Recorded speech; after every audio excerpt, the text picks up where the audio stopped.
Did that side.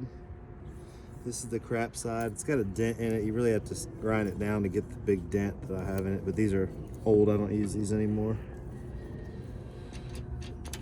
Tighten it up pretty tight that way it doesn't move.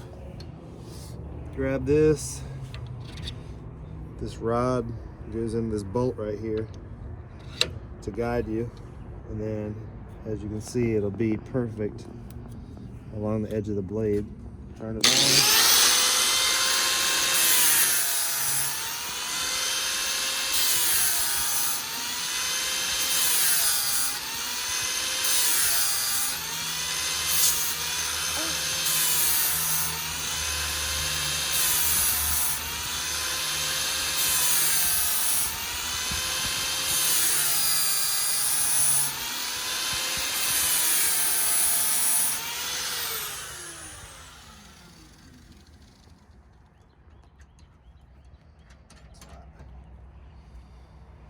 And that's what you get on that side.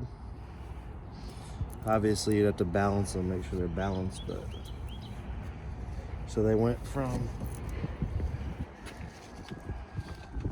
that cutting, let me do this side because this side is doesn't have that huge dent. And from that to that. And obviously if you ground it down more, it'd get the notches out. But